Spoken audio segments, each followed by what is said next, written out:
Greetings, blessings and peace from God our Father, also from the set of choices.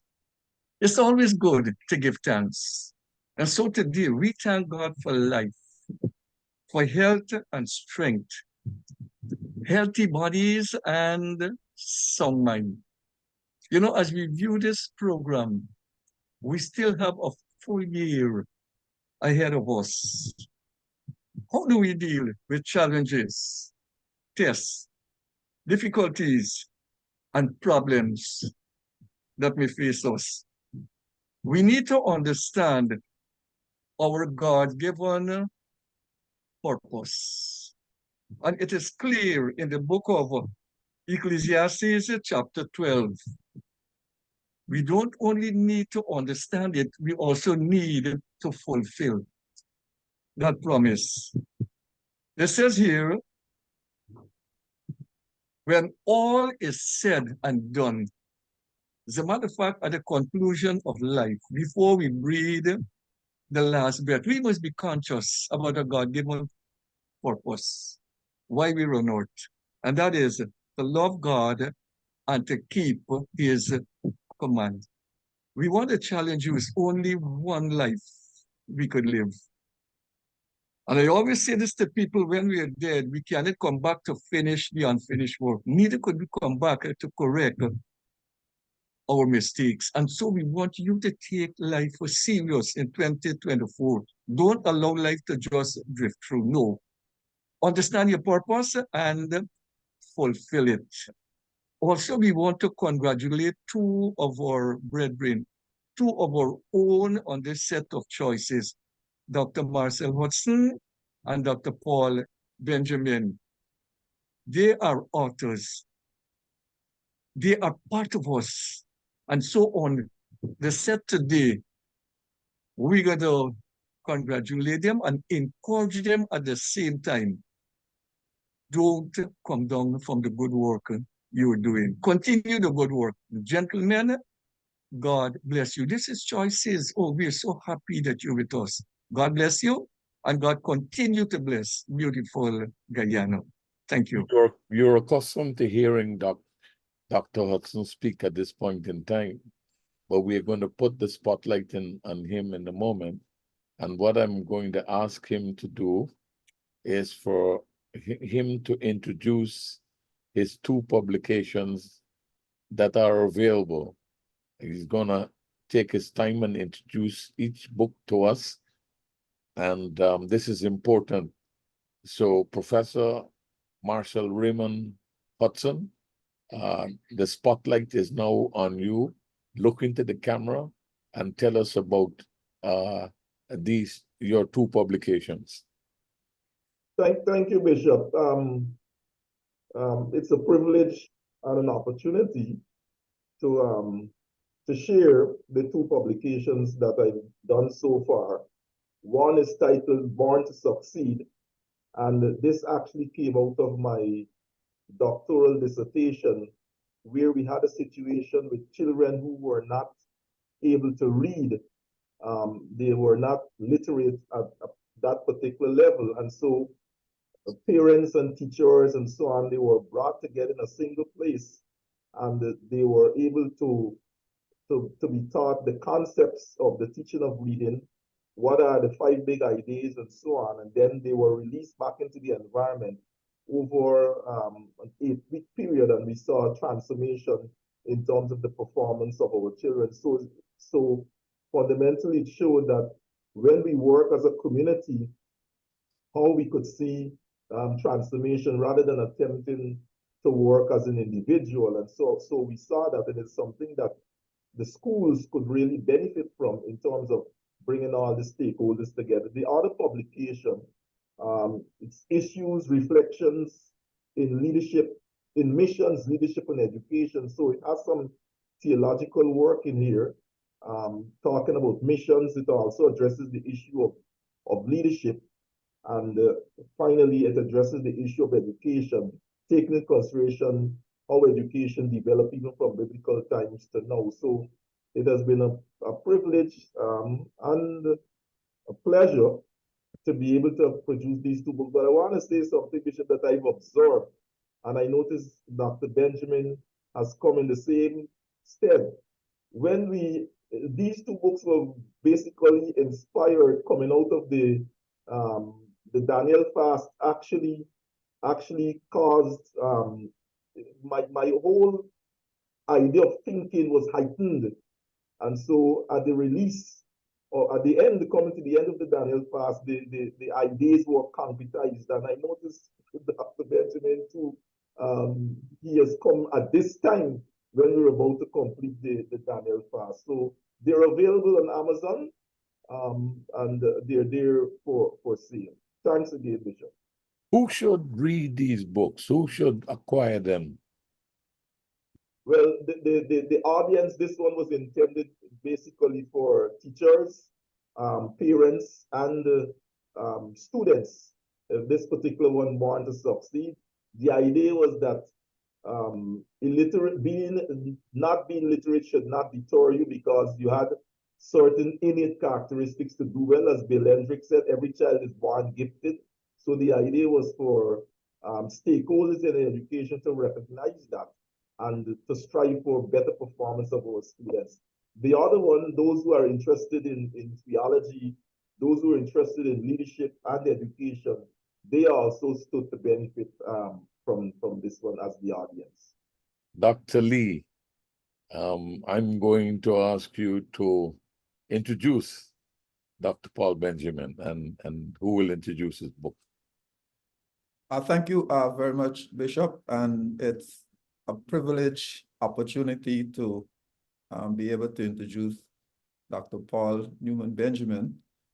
He hails from Anns Grove, and he is a graduate of the University of Guyana, and also he attended, I think, Bijeval Multilateral School, right. And so he was a former banker also, and he is now our administrator for the Assembly of God, Wortmanville. He has applied himself studiously, and the book that he has written displayed, or it demonstrates the depth of his scholarly work. And it focuses on single parenting, and the fact that he is focused on single parenting, it exemplifies his consciousness and his concern for children in the society that are growing without, they're not going in the nuclear family.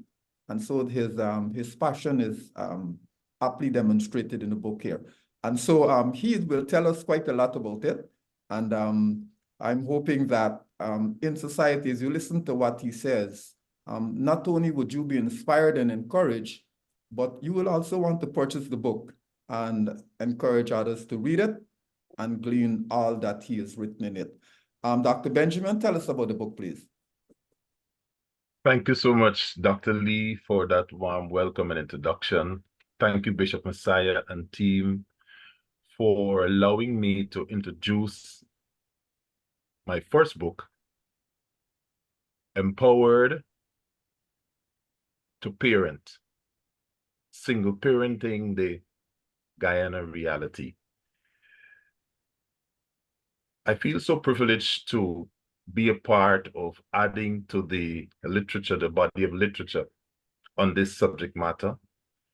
And the main thesis of this book is facilitating competent parenting among young single parents in their role as parents, using a collaborative approach, including stakeholders such as parents, educators, faith-based leaders, community leaders, with the transformational models of reflective and shalom leadership. I believe the time has come for us as Guyanese to publish our work. We do good work. We are part of the context. We are in the crucible. We know what we are talking about. And sometimes it's difficult to really have an array of literature on subject matter such as single parenting. So Mhm. it gives me great privilege to add to that body of literature. And in this book, I have a quote from Ratzinger Nwubudu.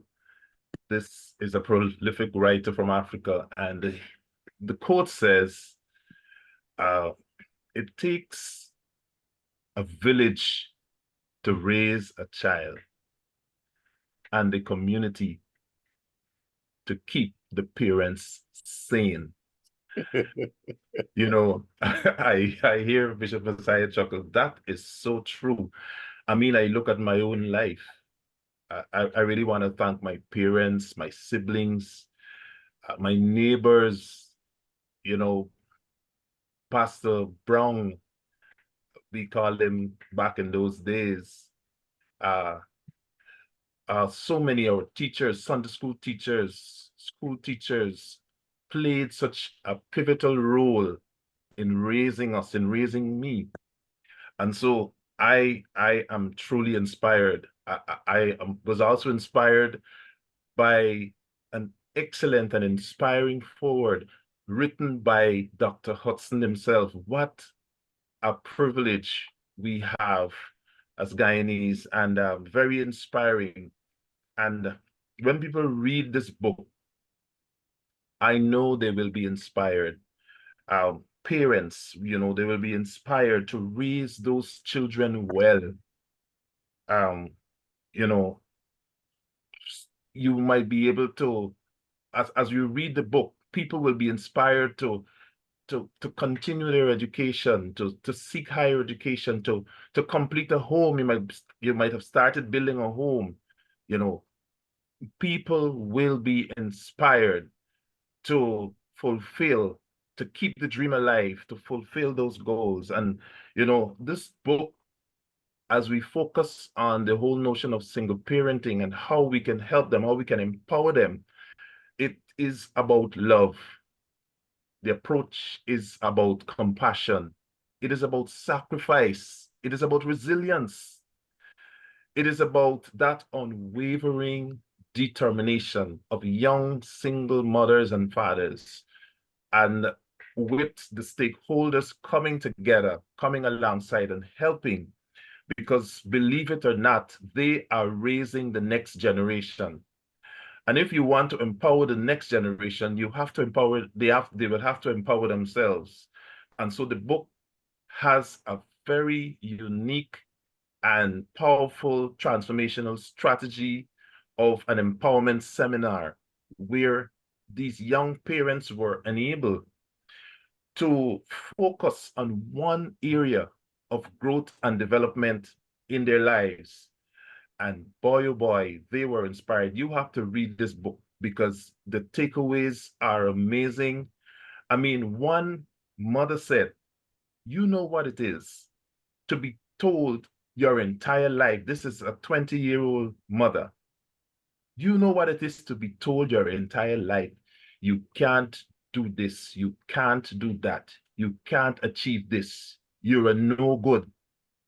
She said today, this is on the day of the empowerment seminar, she said today, I am inspired. I can be a mother, I can pursue my dreams, and I can do well. So this is the kind of hope. This book is about hope. We want to really provide not only to Guyana, but to the nations of the world. And the templates, the models that are quoted in the book, that are used in the book, you can modify those models to suit your context. The important thing is getting involved. And I believe as transformational leaders, that is what makes us transformational, in that we are not only seeing the problem, but we are making the effort. We are willing to do something to change the situation. I have another I want to add. You told us quite a lot. How can we get copies of yourself and Dr. Hudson's book? Yeah, if you can tell us. Well, start with you and then Dr. Hudson will tell us. Okay. This book will be available on Monday on Amazon. And thereafter, about a week or a half thereafter, you can get your hard copies from me, making contact on my personal number, mobile number 623-5423.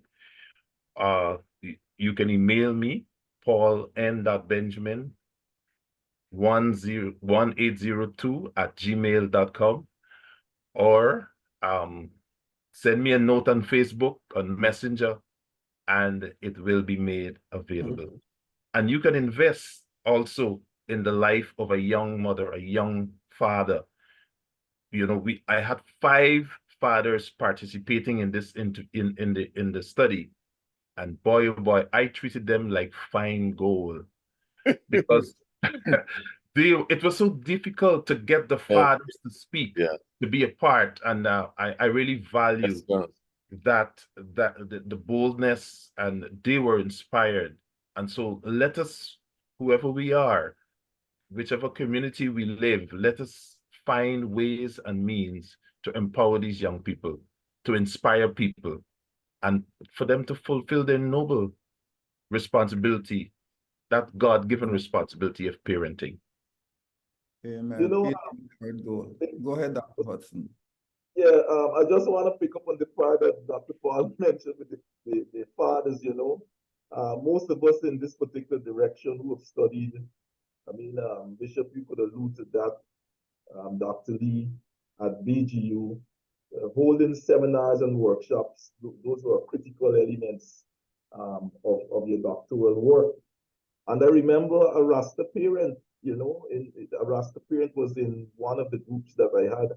And the Rasta man said to me, he says, "Skipper me no for talk me, no, I don't talk me, I know what to say." And so I said to Rasta man, you know, being a schema, myself, Rasta man, you must got something to say. And the group actually put him to make a presentation. So I said, talk how you just talk. Don't you know, fancy English. And so the Rasta man came out and he had a ball. And so the 2 books that I have, Born to Succeed and Issues and Reflection, Born to Succeed, Issues and Reflections on Leadership, Missions, Leadership and Education, they could be had on Amazon.com. And you have 2 versions there. You have the hard copy that could be purchased. You have the Kindle version also, so the Kindle and the hard copy. And they're on sale on Amazon. And like Dr. Paul, if you need to make contact with me, my cell number is 623-4031, 623-4031, and the email address is evangelisthudson@yahoo.com. But I want to say one thing before I shut my mouth here. You know, people believe that when you're in church, that you have no clue, no iota of what is happening, and that all you could talk about is God. And you know, these publications are clear positions that we are in touch with reality, with people's reality and what is happening. So it's not just an issue of talking God, it's about an issue of acting. You know, one writer said, when it comes to grace, geography matters. So we have gone into communities, we've gone into neighborhoods and discovered the hearts and the feelings of these people, and we wrote, and we would have contributed as to how, you know, we could alleviate the problem. So we are solution oriented. We are a group of people at one local church, you know, 2 authors who have written extensively from one local church. And so I'm sure there are other authors around too in this country from the church that have contributed to literature. So it is a mistaken notion to believe that because these people are church people that they have no clue what is going on, because we are quite aware of what are some of the issues and what are some of the possible solutions in dealing with some of those problems that we have existing in our society. I'd like you to respond to this question, and everybody to respond to the question. Somebody said a long time ago, if you want to hide the truth, a principle that is transformative, something that will change, it has the power to change people's quality of life, put it in a book. Do you agree with that? I think that now more than ever, That is something that it's still prevalent. Many persons still believe that that might be the case, but I think it's important for us to also understand that because of the importance of literacy that our young people, parents are taking, the children are taking, they're understanding that there's value in reading and there's value in understanding the books. And I think that as we continue to grow and develop as a society, we'll be able to unlock all of those secrets that are locked in these books. But I'd like to first congratulate Dr. Paul on writing this book. And I'm celebrating with you as a fellow creative, you know, as an author of a coloring book. I'm celebrating with you. Beautiful. But the thing about it is that as Guyana continues to grow and develop, our intellectual property is going to become more and more valuable. And we're also going to be able to commercialize creative ideas. And this is something that I think that all of us across Guyana should take seriously. If we have creative people around us, we need to support them. Just like when Dr. Hudson released his book, the first one, I bought it right online. You know, next one, I think it was Pastor Delon with his poetry book. I bought that one too. When Yeshua releases a book, I bought that one too. And when Dr. Paul, you bring your books, I'll also buy one. It's not necessarily because I'm in love with the content, but I believe it's important to inspire and to motivate the persons who have creative minds, because that is going to play a critical role in how we're able to harness and how we're able to encourage them to create work that adds more value to not only us, but towards the kingdom. So go out, support, buy a book, read the book, talk about it. Take a picture with Pastor Paul and Dr. Hudson with the book and everything like that. Let people know that within the kingdom, you have creative people and their intellectual property should be valued. The fact that two young men who come under the covering of the Lord Jesus Christ can produce scholarly work as they did in the person of Dr. Hudson and Dr. Paul, it shows that we are capable, and when we study history, we are capable of achieving even more than we can think. And so I want to use this opportunity to congratulate both of them. I want to also let them know that I'm looking forward for this book signing activity so that we can really benefit from that. I think that's something they should take on board so that people can come and be able to interact and socialize with them, and they can autograph those books and so on. But I am happy for this. It tells us that in Christ, we can do all things. And so being a part of this fellowship and being able to associate with what they're doing, I am happy for this. And I pray that persons out there will buy the books and be open to the kind of information that can transform their lives, even as they read. So once again, congratulations, gentlemen, and we hope for more work from among ourselves. Please permit me, because you will see in the book, you will read in the book, the important role that Elder Wesley Adams and his wife, Faye Adams, played in the transformational process. They were there with me. And again, this speaks to the collaborative approach as we worked with the health center, the churches, the nursery school. Everyone was on board to ensure that we follow through with the kind of interventions that are needed. Elder Wesley, he was there, he spoke, he was part of the empowerment seminar, and I want to say publicly, thank you, sir, for— How do we get the target audience, the young people, the millennials and younger, those who are going in the direction of this issue that you describe and analyze? How do we get them to read the book? Read the books. How do we get them? I believe the important thing is for us to engage them at the level of the family. Make it a discussion in our families. Invest in the first thing we have to invest. We can invest in buying a book and sharing with them, ensuring the Kindle version will also be available just after the paperback is launched.